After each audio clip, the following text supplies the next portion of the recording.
This engine has some heavy-duty design features, and one of those heavy-duty designs is the rocker arm assemblies. And another heavy-duty design visible to the camera is the gear drive setup. So the crankshaft gear is here on the bottom, and it drives an idler gear here, which then drives the oil pump. And the camshaft gear is this one. This one is the vacuum pump power steering pump assembly, and the top one is the injection pump. So there is no timing chains, no timing belts, all gear drive. These rocker arms, they don't utilize any needle bearings. Instead, it's a bushing style.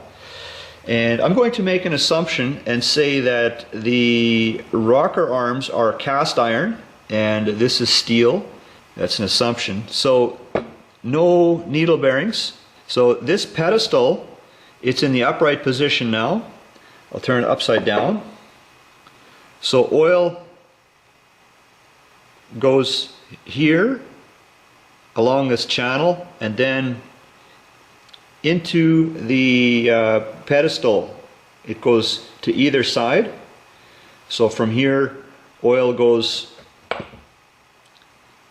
through and comes out these openings. So not only is it a bushing style, but it's an oil pressure fed system. This pedestal shaft has a groove here, so that would assist oil in traveling around the shaft. And the rocker arm itself also has a hole in it for oiling.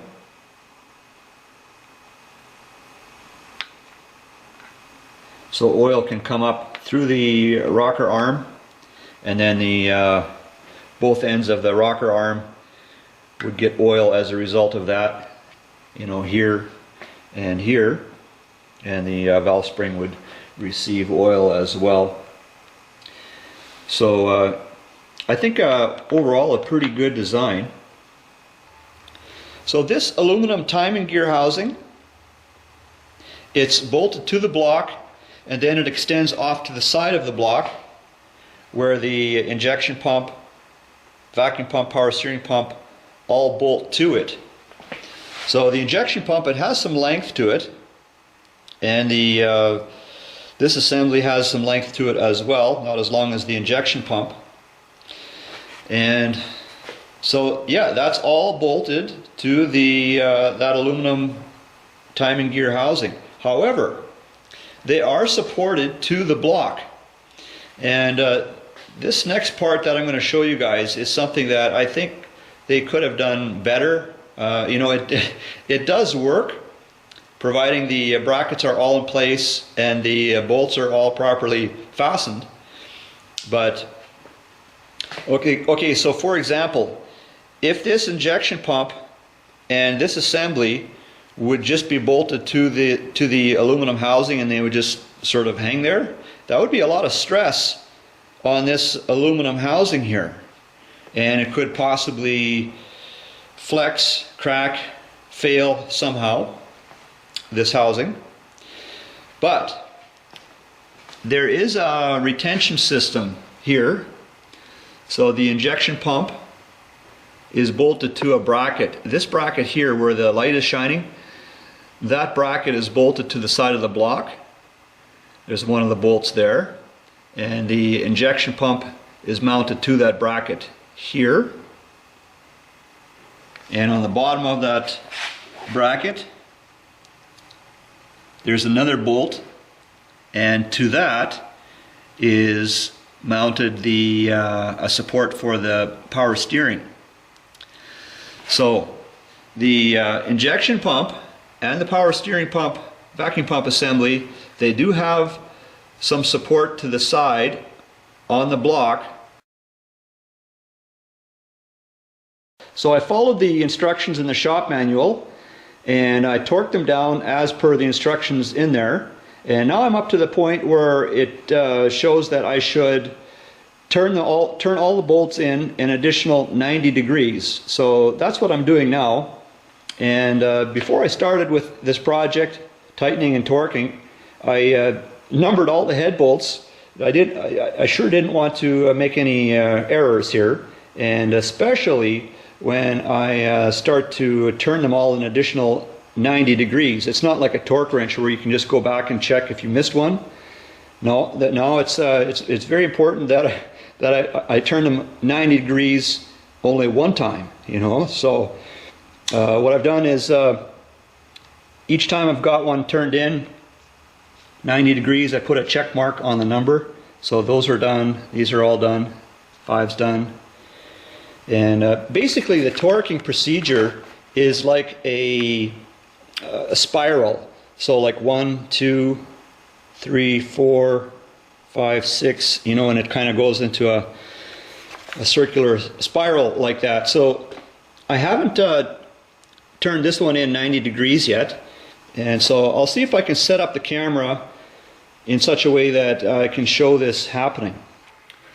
So what I would like to do is turn this to an area where it can stop, and then I want to set this to 0.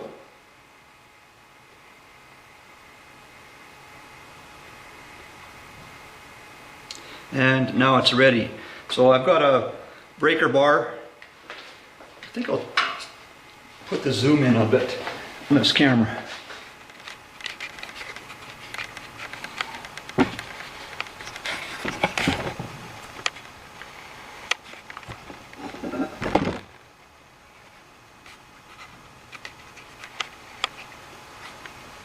Okay. Check this again. Okay, that's stopped there. And this is basically to 0 here. So now I want to turn it 90 degrees.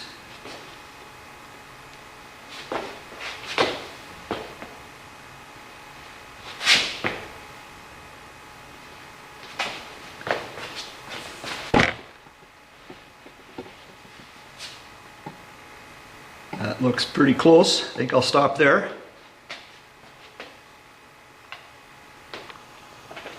This is number 12. So I need to set this up. So there's a stop against the rocker arm. I think that will work fine. And then set this to 0. Oh, this might want to, I may want to shorten this one a bit.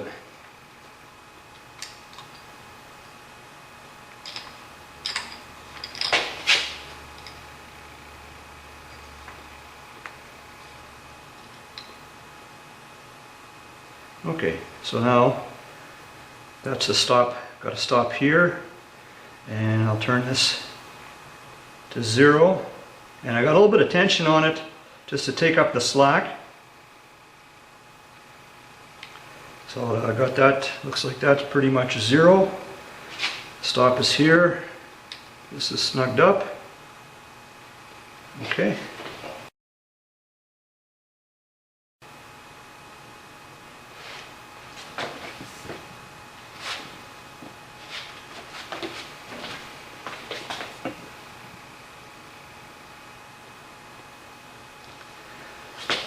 Okay.